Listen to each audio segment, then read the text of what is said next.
It's going out there. It's Thursday, May 26th. I'm Frank Curzio. It's the Wall Street Unplugged podcast where I break down the headlines and tell you what's really moving these markets.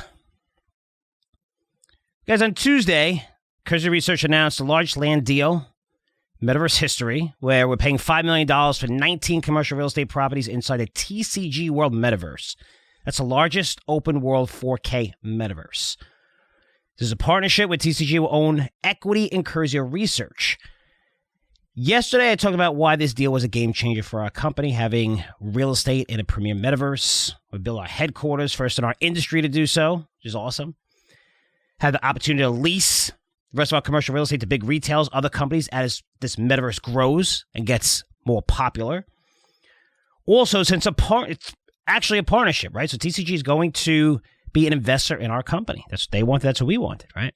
So incentivized to introduce us to every company in their Metaverse, which means we're going to have access to literally tens of millions of names who become potential subscribers to our newsletters and services, Curzio Research. So I talked about yesterday that those are the benefits for us. I always like to hear from everybody, right? And I want to hear everyone's opinion on this. And it's going to be easier for you to form opinion after today because I have a very special interview set up, and it's with TCG. I want to get their perspective on the Metaverse and why it's different from anything out there. So I asked David Evans, the CEO of TCG, to come on the podcast to explain this, along with how its unique business model will incentivize innovation for developers and users. We're going to talk about the reason why he's seeing some of the best developers, people who work with Marvel and Game of Thrones, building in their world right now. It's about creating educational courses, free educational courses in this world to educate the average person who's just learning about the Metaverse for the first time, which is probably in the billions, right? We hear the word. Most people really don't know what the Metaverse is. So we're going to talk about where he sees TCG 1 year, 3 years, and 5 years from now, basically highlighting his growth initiatives. And he's also going to show everyone how to purchase land in his Metaverse, which is selling for 1/20th of what the smallest piece of land is selling on Decentraland and Sandbox right now. I'm pretty sure this is the first interview David has done. And it's not because he's trying to stay behind the scenes or he's too good for it. He gets nervous when it comes to public speaking. And I said that needs to change because it's getting bigger and bigger. And, he's starting to get a lot of big companies to start purchasing land in this site. Over 50% of the land in his Metaverse is sold. It's amazing because they're going to launch in September. However, if you go to TCG, you can see everything there. You go to YouTube, it's amazing. You see a lot of stuff they're doing. So he has other people doing these interviews, which you'll see when they do, on the YouTube channel and things like that, right? So, but I told him, this is why people need to hear from you. Because you're not a fluff guy or a promoter, right? He's a guy that's just going to explain the motivation behind his project, his vision, where he plans to take this in the future. And as an investor, that's what you really want to hear. And from someone that has done interviews for such a long time, I've interviewed a lot of CEOs, I interview a lot of people, and most CEOs are promoters, right? They like to promote their company. They're never going to tell you. I'd never met a CEO that said, you know what, don't touch our stock right now. We're shit. We're going to be shit for the next couple of quarters. It never, ever happens, ever, right? But that was a big part of the reason that sold me on David. It's just how genuine he was, how I felt like when I've seen people during my 30-year career build the greatest companies in the world, they didn't do it for the money. They didn't do it, wow, we can make a lot of money. This is what we need to do. It's not like a mining company that switches from cobalt to lithium to whatever's hot, uranium right now, back to gold, and then the copper, just to ride the flavor of what? The year, the whatever, right? Because every year it's something else that we need something. Everybody just switches because they want to bring their stock price up so they could sell the shares, a lot of the insiders, right? This isn't like that. You're going to see that right now.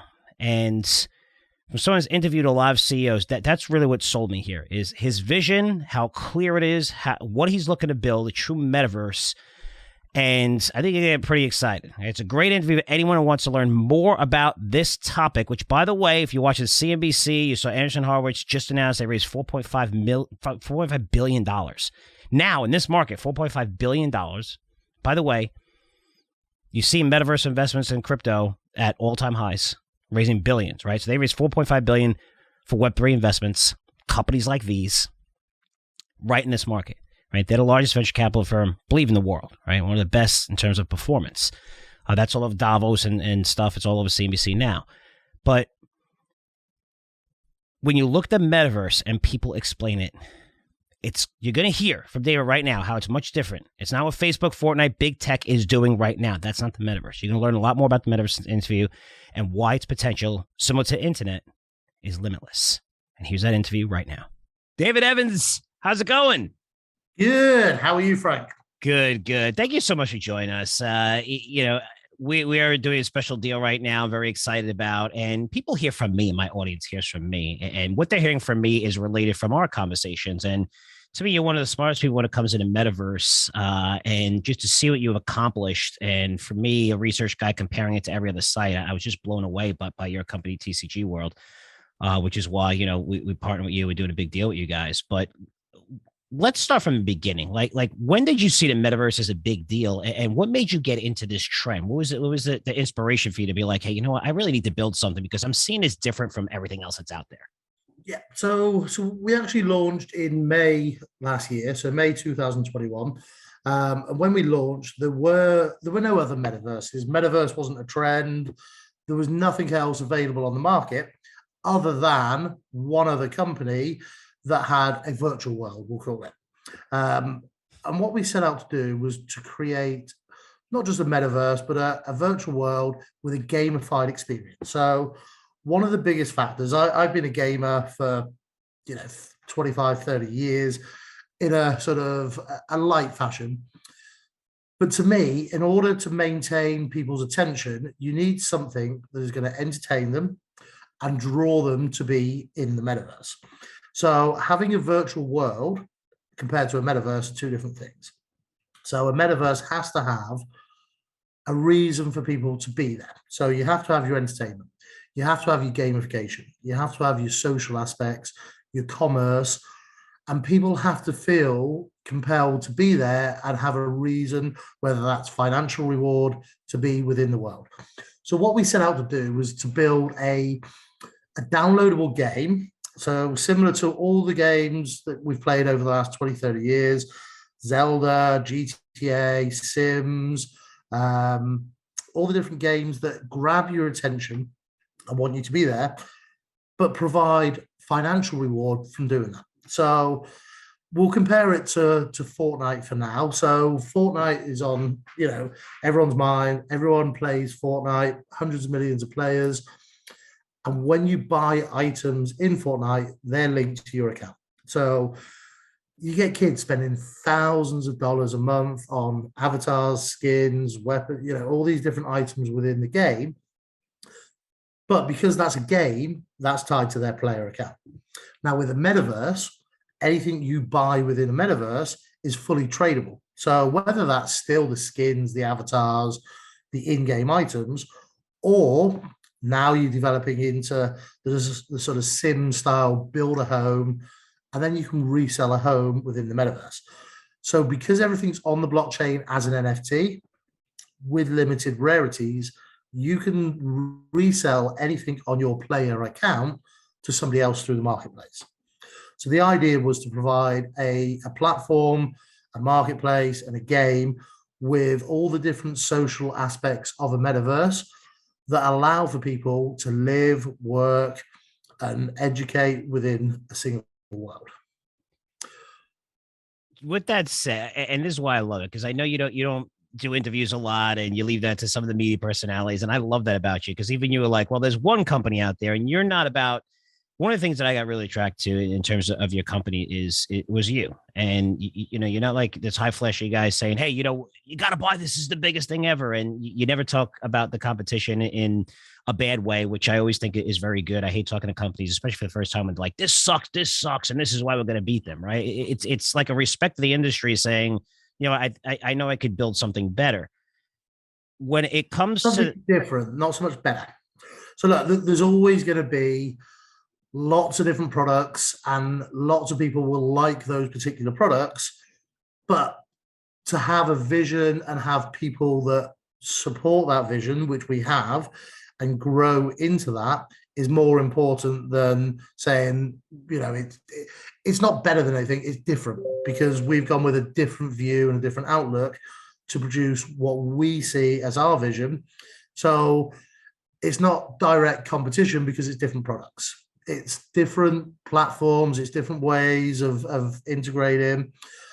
And in our minds, having a hyper realistic virtual world with gamification provides some of the key elements that we see that people need. So, in order to entertain people, they need a reason to be in the world. So, imagine Ready Player One. So that is the sort of the early version of the metaverse, which currently isn't really achievable on today's tech. But by taking a gamification along those lines, where people can actually be entertained for hours on end, days on end, months on end, there's a reason for them to be there. When I look at the graphics on your site, it's night and day compared to a lot of competitors out there, whether it's Essential Sandbox, where you can't even use a lot of the stuff. You could drive cars, you could drive boats. The experience is much better. It is beautiful, and the entertainment factor is huge because the more entertainment you have, the more fun people have in this world, the more you're going to want to stay in it. I want because that leads to developers, right? And without developers, you really have nothing. You guys have great developers, but talk about the system within developers because that's why I see a significant difference with yours and what Facebook is doing. What Facebook, of course, has the people, have tons of people, and I get it. But if I'm a developer and I decide to build something on Facebook, they're going to take 47%. And to me, that's ironic that they were bitching so much and complaining about Apple and how much they take for their app and stuff like that, right? But when I do that with you and I'm a developer and I come to your site and develop something, talk about the economics behind that and why that incentivizes for more developers to come to your site compared to everybody else. Okay, so I'll rewind a little bit. So what we want to do is encourage creativity. So we don't want to be the company making everything and taking the money for everything. What we want is everybody around the world to have equal opportunity to be able to be creative, create content, whether that's buildings, whether that's in-world attractions, entertainment, as long as it fits within the specifications to be imported, tested, and work within the world, anybody can create within TCG World. So you're going to have, I'll use Brazil and Asia as examples because Philippines, because we've got a huge Philippines community, we've got a huge Brazilian community. Yeah. And I'm regularly on Twitch with those communities where they may get paid a few dollars to make an amazing creation. So now you take that amazing creation, put it on a global marketplace where they're not selling to their local communities, they're selling to anyone around the world for a fair market price. It opens opportunity for everybody around the world to get paid fair value on what they create, which in this industry is probably one of the only industries where we can make that happen. So because of NFTs, because of blockchain and crypto, we can give people a marketplace where they get paid based on what somebody is prepared to pay rather than what somebody is going to pay them to create it. Talk about the NFT market, because I think people, you and I, especially you, right? I mean, this is your field, and I've been learning about as much as I can to the point where we're putting a big deal together.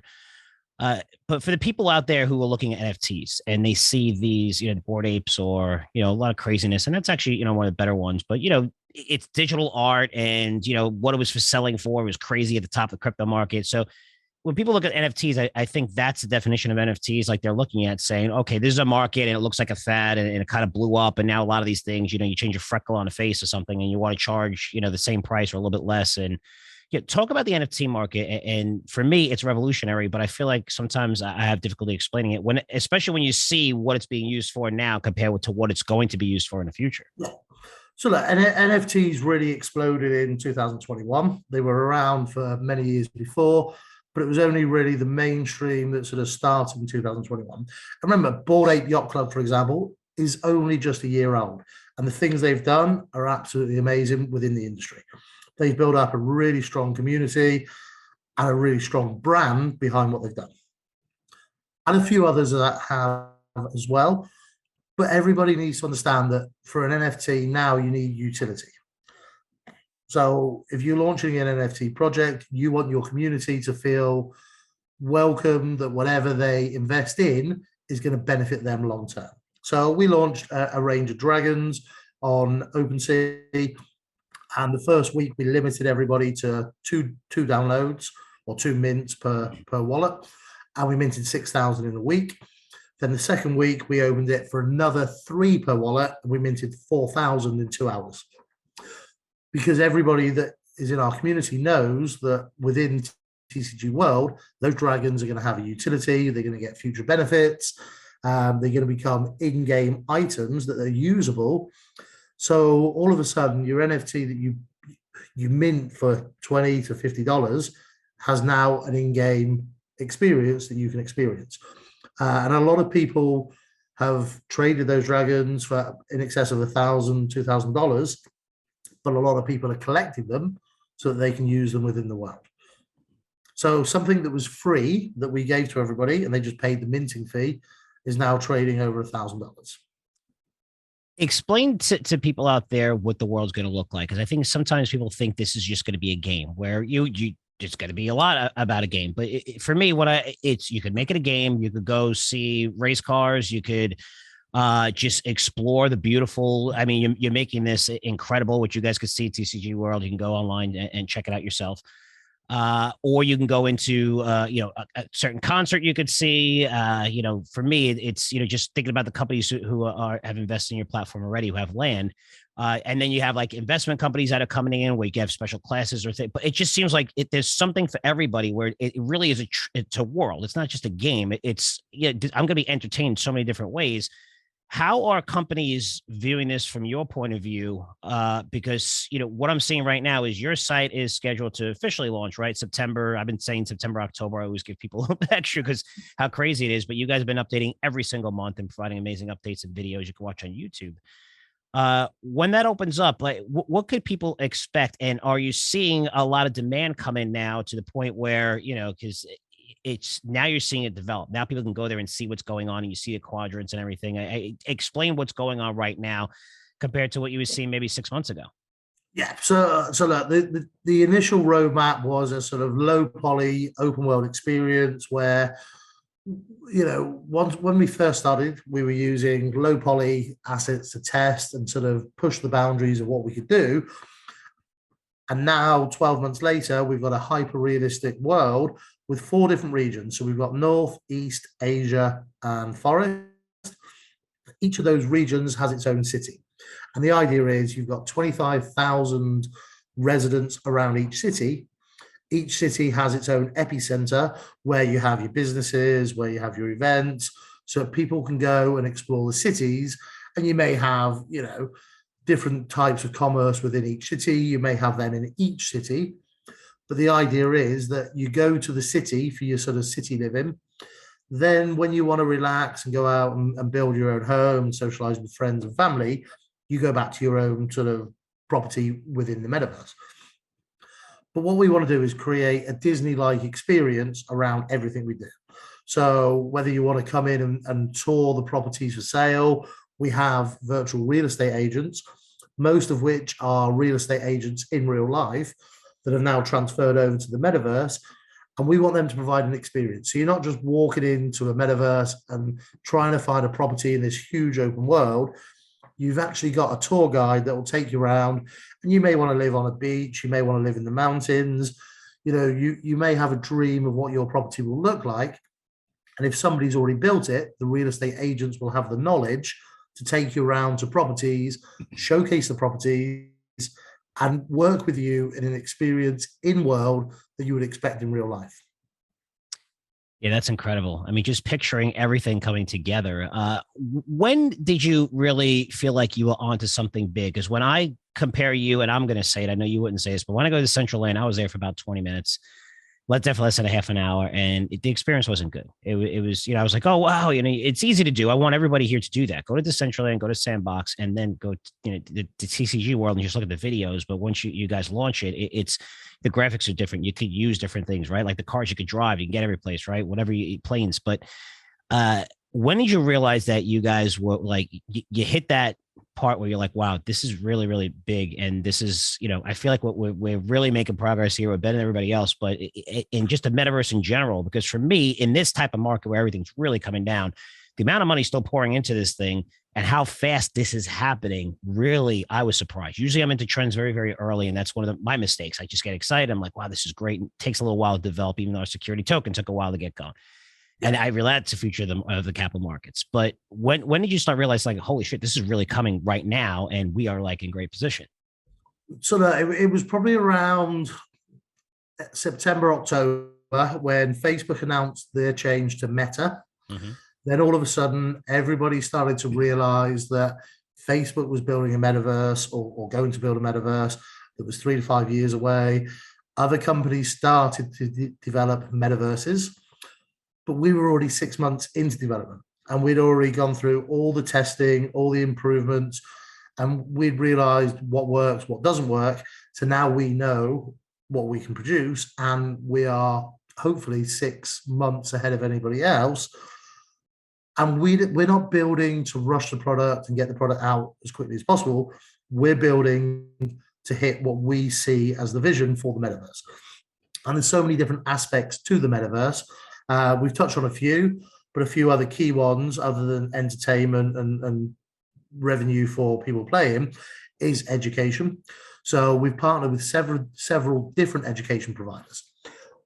One of which is Blockchain Collective, and she's blockchain savvy, based out of Australia. And they provide free and paid education courses all the way through to diplomas on blockchain education. What we want to ensure is that anybody from a gaming background or a regular background or an investment background that comes into crypto and the metaverse actually understands what they're doing. So having investment from non-crypto enthusiasts is great, but they need to understand what they're doing within the metaverse, how to protect their funds, and having that education factor is key. But then we stepped it up. So then we partnered with SidTech DAO, and now we're offering a full education course from artificial intelligence, entrepreneurship within the metaverse, digital fashion. So now we're going to have university professors from around the world hosting education, not just to people within their sort of industries, but to anybody around the world. So we've set up charity portions of that so that charities can come to us and say, we want lessons in artificial intelligence. And we can give free education on top of the paid education to people around the world that wouldn't have access to, say, for example, an MIT professor. They can be hosting a lecture within the metaverse, but everybody around the globe can access it. Then we've got into charity work. So we partnered with Project Nightfall. They have 15 million followers on Facebook. And we partnered with them late last year, just before the Philippines had the tragic weather issues. Mm-hmm. And we actually worked with them to raise $40,000 in a few days to send aid and assistance to the Philippines. So the difference between the ability to provide assistance quickly through blockchain, and we've seen that with the war in Ukraine, where they use blockchain to access funds, but we were doing that previously to help emergency situations in the Philippines. No, that's awesome stuff. And to me, when I spoke with you, this isn't something where I felt like Decentraland, which we recommend in our portfolio and it is a good company, but I just felt like it was kind of rushed a little bit. Being first to the party is great, and they've done amazing. But when I look at that experience and even the land values, and that's what I want to talk to you about, what are you seeing in terms of land values? When I look at yours, I feel like people still don't know about your site, right? And once it launches, that's going to change. You're going to see it. But you're seeing the sales pick up, I believe. You said it was more than 50% of it sold. But well, we were up 600% from our projections every month since October. And to give you an example, last week, the market had a bit of a crash with Terra and UST. Mm-hmm. So we did a promotion and we had over 4,500 land mints in 4 days. So you still see, which is insane. It's amazing how, even in markets like this, when you see good projects, demand is going to come, right? And good deals. So talk about the land prices, the difference between your land prices and Decentraland. Decentraland is, developed more and you have more companies going to that. And I just feel like, hey, that's a choice right now. But the land valuations between yours and what I'm seeing out there, I mean, it's just incredible, like the differential compared to what's coming with you guys. And talk about that, because that's what really has people excited, I think, where I think people could grasp the concept of metaverse going, okay, I can own a piece of land. And that's what we're seeing with Decentraland. A lot of people, I think, went in their own land and they're like, wow, this appreciates in value and I could, whatever, sell it or do whatever you want with it. But when you but when you look at another metaverse that you feel is much, much better, and the price of that is, I would say, at least 1/10 of it, that has to have you a little bit excited, don't you? I mean, I could see demand really taking off from here. Yeah, and look, what I wanted to do and what we decided very early is to make it affordable for the early investors. So everybody that gets on board early gets the land as cost effective as we can to make sure that they are getting value in coming in early. As we haven't launched yet and they can't come in and play, giving them that value is key to growing and success. So to give you an example, so when we came up with the initial idea last year, we were selling our diamond plots of land at 1 BNB, which is currently under $300. As we've progressed, we've then consistently been selling them for 20 BNB from the ones that were remaining after the pre-sale, and people are still buying them every day. So those that invested in day one, 20x on their land. Then we went on to platinum. They were 1 BNB. They're now selling for 12 BNB. Then we went on to gold. They were 1 BNB, now selling for 7 BNB. The silvers are 1 BNB, and then now, once they sell out, they will sell from us for 4 BNB. So we've tried to make it so that there's a financial gain for everybody for what we will sell the remaining 10% of plots for once we hit the 90% of sales. But the open market means people can sell for whatever they want. So whatever people perceive the value of their plot and their location, what they've built on it, is what they can advertise it for sale. And you imagine now we've got 8,000 landowners out of 100,000 plots of land. So once you hit 20,000 landowners, 50,000 landowners, or 80,000 landowners, plus a million players that are all looking for land, that's when the real value of the land is determined. What is the next steps in terms of growth for you? And also, you could explain the economic model to people out there, because you did a great job saying if someone purchased something for $100 or $1,000 and how 20% goes to different levels and stuff. I was wondering if you could explain that again, and what is the growth like? What are the next steps to you seeing this growth? And for us, it's we're making a big purchase of commercial real estate. And what are you seeing in terms of demand for that? I'm just curious to see, like, what's the next step, and where do you see yourself in a year from now and 3 years from now? Because I know everything's going so fast right now. It's it's you want to keep that in mind, right? And keep those projections and make sure that you're able to keep those timelines. Yeah. So in terms of the world, so although we're launching Q3, Q4 this year, that is the initial launch. So that is when everybody can access the world, start building, start exploring, start capturing creatures, start earning from the world. But to me, that's just day one. That's when we start the next phase of development. So the next 1, 3, 5, and 10 years are going to be full-on development, improvements, adding new regions, adding new features. Because it's built as a downloadable game, we can keep evolving this world forever. So currently the map is 800 kilometers squared, or 800 square kilometers, as you say in the US. If you compare that to GTA 5,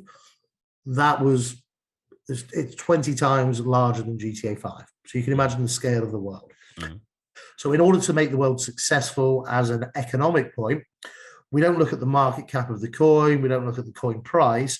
We look at the revenue generated from the world.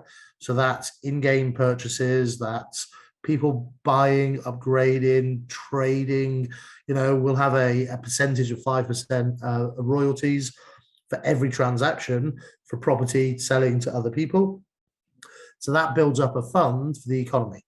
So we funded the first 4 years of the economy. So we've got 1 million TCG2 per month allocated for rewards.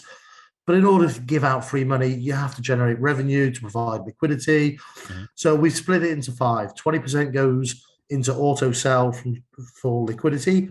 20% goes into staffing costs. 20% goes into development. 20% goes back into the free-to-play ecosystem. And then 20% goes into the company for future acquisitions, marketing, and profit. So long term, we want to establish a stable economy. But in order to get to that, we need to test. We need to make sure that the number of players coming in are generating enough revenue to give out the number of coins. So it may be in the early days we give out 500,000 TCG2 per month. But as we grow, you could be giving out 10 million a month. And as the coin price rises, the potential for earnings within the world are unlimited. As long as the players are coming in, buying the items, trading the items, if we hit the market cap of some of the competitors, that could be 30, $50 million a month we're giving out to people to earn within the world. How come that model makes so much sense to scale, yet you're not really seeing that among everybody else? Is it because maybe, hey, I understand Facebook, you're a publicly traded company, you need to make more money for yourself, right? So having an open platform, decentralized, doesn't make sense for them, right? Because they have less control. They want more control this way they can make more money. But to me, having a model like this, when I saw it, it's promoting the developers, it's promoting more people to come online. It's like everybody participates, right? It's good for everybody. Like, how come we're not seeing that model across others? Is it just like a greed factor, or is it just they're not? Oh, To no, me, this is what a metaverse should be. it's a different model. So a virtual world is kind of a one-way ecosystem where the company is taking the money, people are making money on the secondary trades, but there's no in-game economy behind that. Some may have gambling or smaller events, but they haven't sort of sat down and looked at what is going to benefit people. So we're creating jobs. So our idea is obviously education generates jobs and revenue, but also opportunity. The real estate agents is one example. They generate revenue from their work and their sales. But then you add in the 3D modelers that want to create content and sell it. Then you add in the tour guides or the tourist attractions. So somebody wants to build a fairground. They charge an entry fee. So they're generating their own revenue within the world. If you open up opportunities to people to come into the world and build and create their own business, they're going to do that because they've got the freedom then to make their own revenue. So whether that's integrating your Web 2 website into the Web 3 virtual world. So say, for example, somebody wants to order food. So you've got a food ordering site where you can come into the metaverse, explore. A pop-up appears after 6 hours saying, have you eaten? Here's our menu. You click, you order your dinner, it arrives at your door, but you've paid for it in your cryptocurrency. We've also met with travel companies. So you can hopefully long term, you can earn some money through the farming or the free to play aspects. Then you go to the travel agency, you say, right, I've got $2,000 budget. What holidays are available within my crypto budget? Where can I go? And you can book your vacation in real life through the metaverse.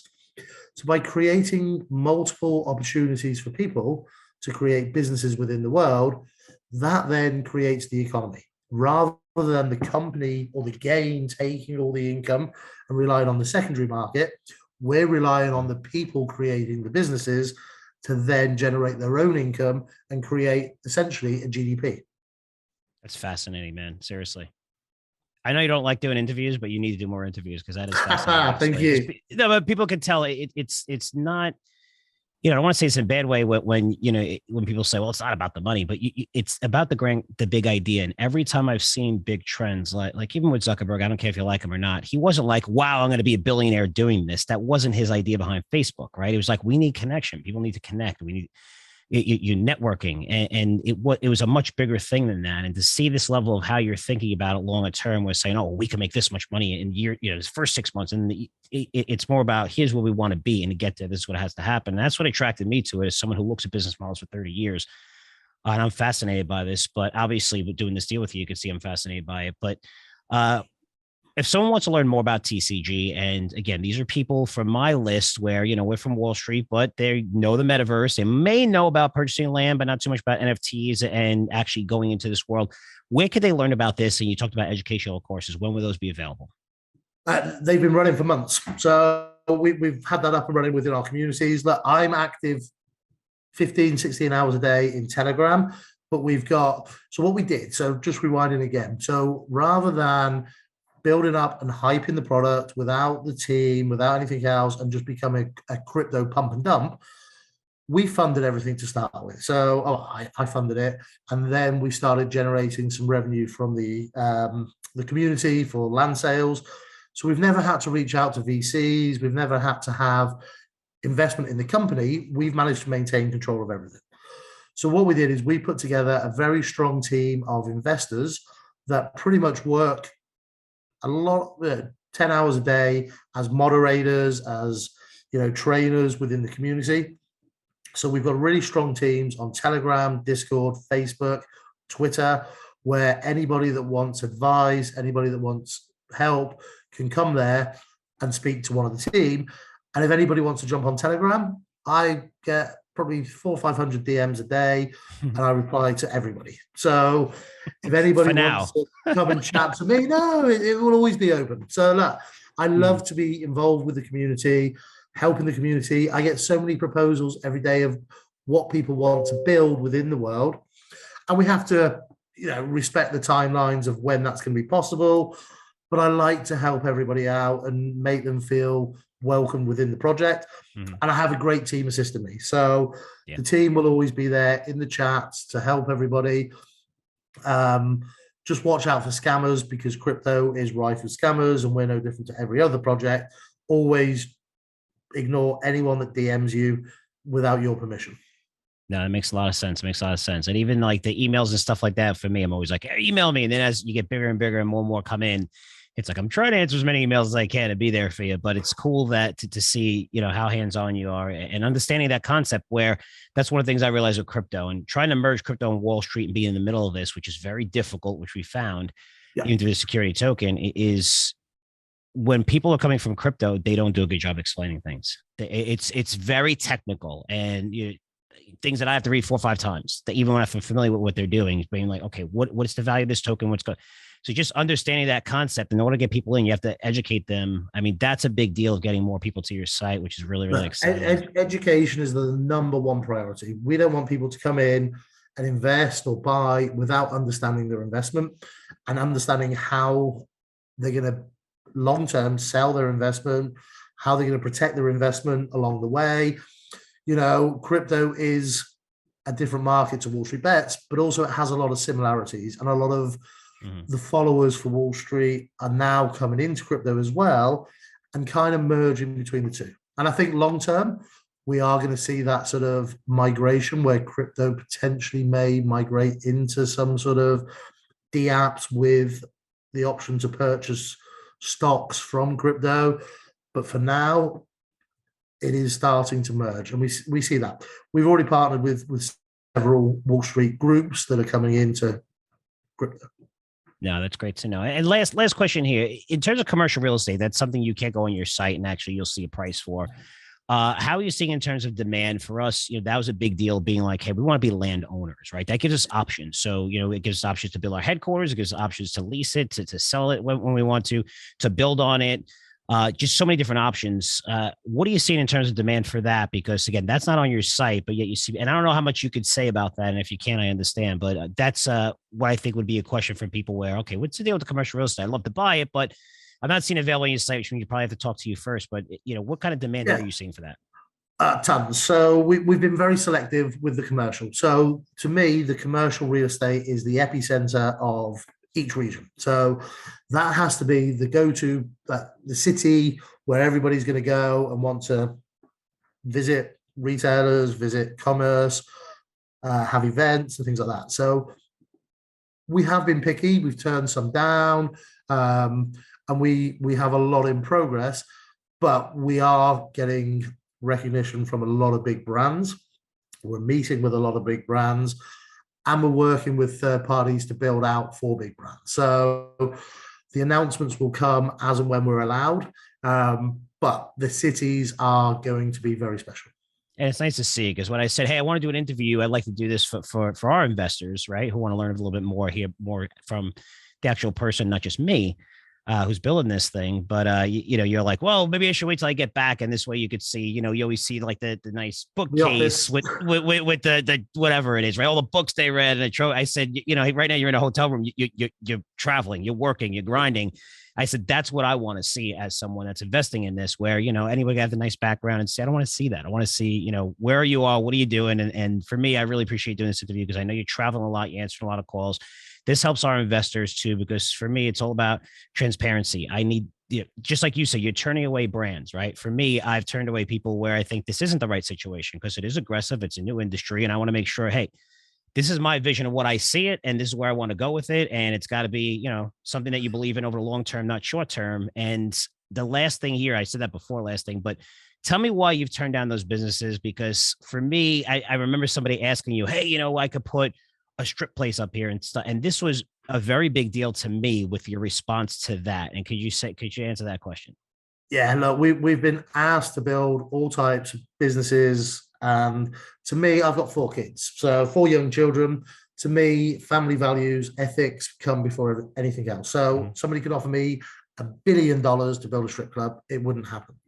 This is not a 3-year, 5-year, or 10-year project. This is a lifetime project that long term, my kids are going to come into, their kids are going to come into, their families.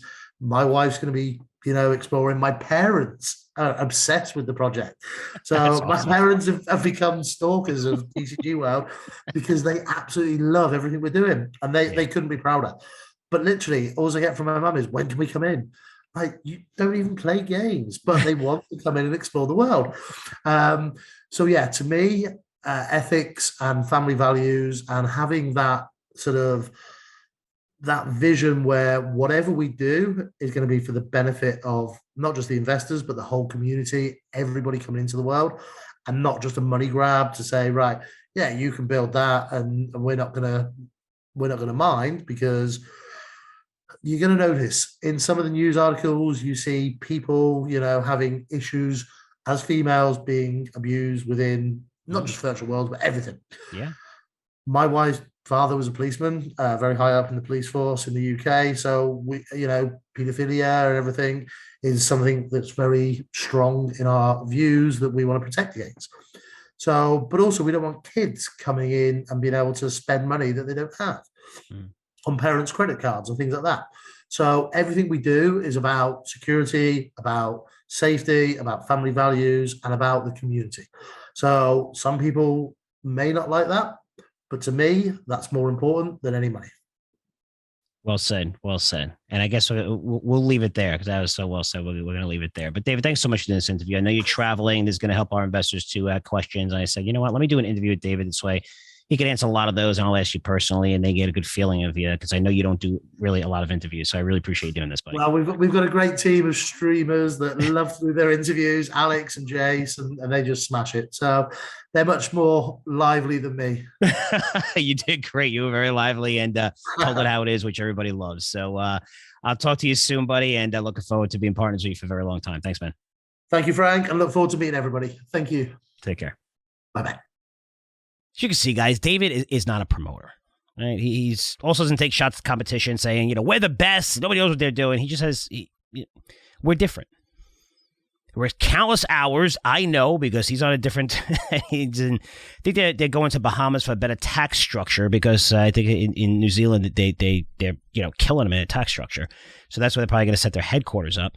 But, you know, just a time difference and us going back and forth, you know, he's working countless hours. But yet he finds time to spend with his family all the time. He's like, I pick up my kids from school, then I'm going to come back, and then I can talk to you. Similar to what I do. And we have a lot in common when it comes to that, where it's family and work and building something that we really, you know, are going to be proud of, that we want to pass on to our kids. And not just that, really good ideas, we believe, right? So I believe in David's vision. I think TCG will be one of the premier, if not the premier metaverse that major companies flock to build and grow their brands. I think we're going to benefit through that. We're in the middle of raising money through a private placement with Curzio Research to fund some of this deal, where investors will get an equity stake in our company and be able to purchase our token. Curzio Research, the symbol CURZ, trades on T0 platform, where anyone can purchase it if they want on T0. But they're going to be able to get a 30% discount to where it closed yesterday. Very, very little dilution. These tokens will be locked up for a year. It's the same deal TCG came in on.